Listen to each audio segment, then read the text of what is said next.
Hello, English 103 students. I just posted week 2 and I wanted to give you a quick overview of what to expect for this week.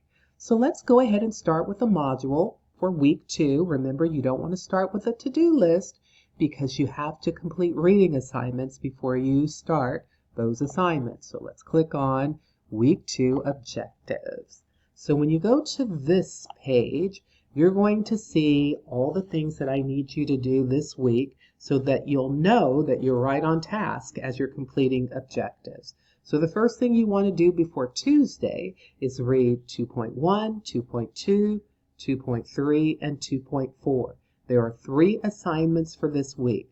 Reading, creating a table that identifies the claims of an argument, and lastly, well, not lastly, that's the second assignment, you're going to write one sentence that's worth 10 points where you identify the correct main point of the article that you read. Okay? Keep in mind, I said article. So you're only reading 2 articles outside of the other things I ask you to read and take notes. Remember, everything you read, you should take notes because taking notes help you to create schema so that you can understand what you've read. Okay, let's see. Reading response number 2 is going to be due on Friday, and it's going to be different this week. It's not like the last ones that you did last week. Okay, so last week was kind of a freebie. Now we're getting into English 103 stuff. Awesome. Okay, so the first thing, I have an overview with explanations. So take some time to go through this page. What's really interesting is that for 2.1, it tells you I need you to read it, listen, take notes. For 2.2, I'm asking you to read that information, take notes. But look at what happens at 2.3. Not only are you reading 2.3, but you have to pick an article to read at the end of 2.3. You only have to read one. It's either this one, when you click on here, it's going to take you right to that article, or this one. Okay? I don't care which one you read. You can pick the one that is the shortest or the longest. Some people will think, what if I read both? There's no extra credit for that. I'm proud of you. No extra credit. All right, the next thing you're going to read will be the content in 2.4. There is an assignment in 2.3, but I'm kind of skipping over that because I just want to tell you what I want you to look out for. 2.4, there's another article that you have to read. So it's one here and one here in addition to the content in the online textbook. Okay, so I really want you to have a great week reading and looking at content and taking notes and kind of really learning how to identify types of claims in arguments. All right, 2.1, once again, wonderful online handbook.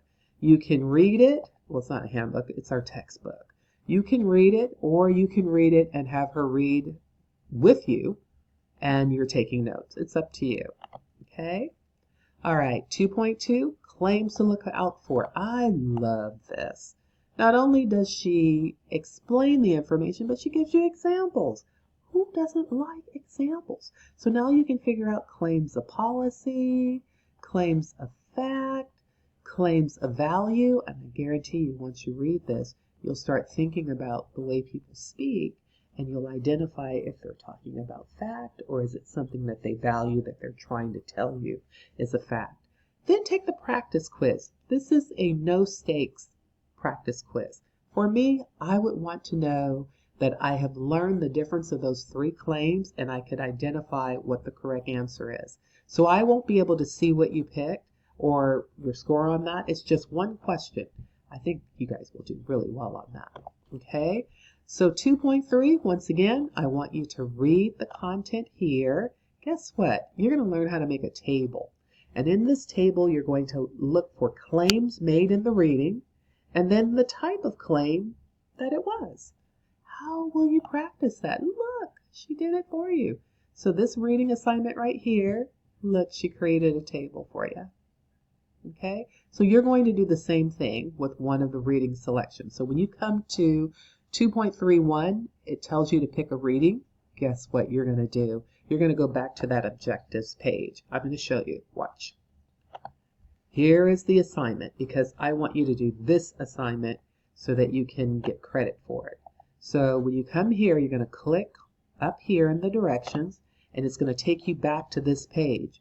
And you're going to look for 2.3 right here, and either you're going to pick this reading or this one. You pick one, okay? And once you've done that, you've done the reading, you've made your notes, you're going to create a table.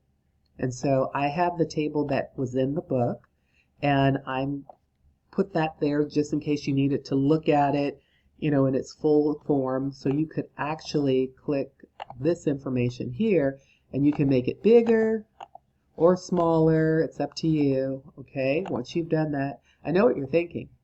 Like, well, how am I supposed to do that? I don't have a table, and I don't know how to make a table, Dr. Stilwell. Okay, I knew that was going to happen at some point. So I do have dogs, and someone just walked in the living room and they can't see. Okay, relax, boys. All right, back to my narrative.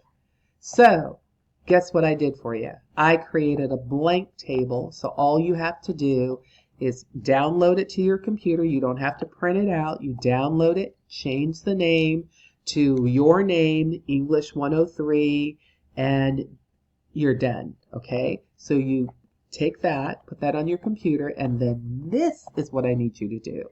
Number one, read and annotate the reading, which we've already talked about. You're going to choose one of the two articles, and then you're going to examine the sample table, which is right above that, and then open the blank table, and you're going to identify the claims in column 1, and then column 2, you're going to write what type of claim it is, okay?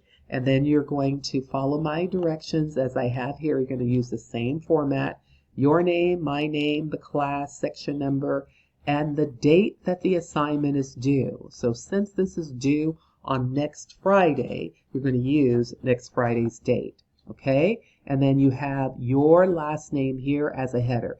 It's not going to be theoretically the half an inch from the top of the page because we can't do that. But just make sure that you have it above this name. So your first name and last name here, and then you have your header there. That's the only thing I require you to do. You have the title. It should be in black. I don't know why I didn't do that in black. So if you can you make yours in black so it's black? I just copied that from the book, but for here, just highlight it and make it black. You know what? Maybe by the time you see it, I will have gone in and changed that. So don't even worry about it. I'll do it myself. Okay? You will have 2 attempts. It has to be a doc or docx file, Microsoft Word.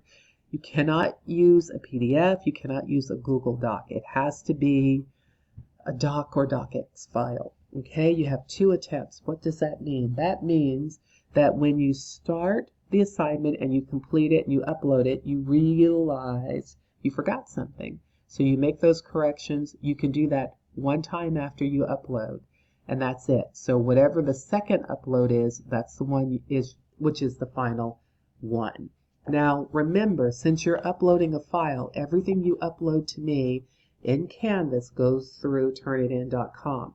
Please don't use AI. If you use AI, it will catch that. And having an AI assignment means you get 1 out of 10 for this assignment. You don't want that because you can't make that up. All right, so it is very imperative that if you have AI on your computer that you don't use it, don't take any suggestions, don't use something to check your grammar. Just go ahead and do your best. Come and see me during office hours and I can help you. Okay?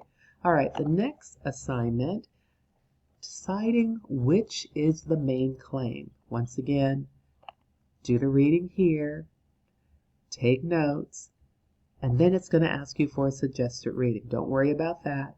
I want you to click to the next page. Da, da, da, da. Here's the reading. And this is the assignment. It's going to tell you everything you need to do. You're going to read this, take notes. Then I want you to write 1 sentence, and you're going to click here to put that sentence in. It's going to follow the format that I have right here. It's going to have the author's name, full name, title, and the identification of the main point. One sentence. This is one sentence here. And then you're going to post that. And that's it. Okay? That's all you have to do. Well, Dr. Stovall, what can I do where I won't get any points? If you don't have the author's name, full name, you don't have the title of the work, the article, you forget to identify the correct main point. Well, let's say you do all that, but you have an incorrect main point. An incorrect main point gets you 7 out of 10 points. Okay? So, if I were you, I would meet with Dr. Stovall, me, on Tuesday to make sure you have the correct main point. Okay? All right, the next assignment is the reading assignment. And so what you will do in this assignment is talk about the 2 articles that you read for this week. Instead of writing a paragraph with 5 sentences, each paragraph will have 8 sentences.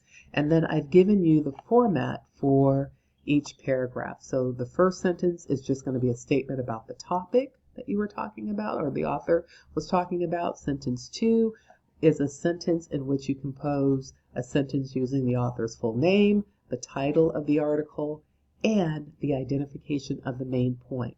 Sentence number 3 is going to be a sentence that validates the claim of the main point. So not only are you going to show evidence, well, I guess I should tell you what I want as evidence, a short direct quotation, something in quotation marks. You want to make sure that you identify how you were able to make that claim that what you identified as the main point, there's some evidence of that in the article. And so I've given you an example of that in the sample as to how to frame that. Okay, so that's sentence number 3, which means you have 5 more sentences. And so you'll compose 5 sentences just further talking about the things that took place in this particular article, the main themes, the major information that took place. All right, so let's give you an example of what that will look like. And I have one right here. So you'll write 2 paragraphs, one for each of the reading selections that you chose, and it follows that same format, okay? And the other thing I want you to see is that everything is double spaced, Times New Roman, 12-point font. I'm also using MLA format, so if you can see here, this is the citation for that direct quotation. It is really important that you follow this format. It is Times New Roman 12-point font, 1-inch margins, top, bottom, left, and right. Cite your direct quotation. Your full name, my name, class ID, and the due date for the assignment, your last name, and the page number. Reading response, week 2. Okay? I know you can do it. You all are great. All right, so let's go back to modules, and let's move down to week 2. So I see there's some corrections I need to make, but by the time you see this, it'll all be done. Have a wonderful week 2.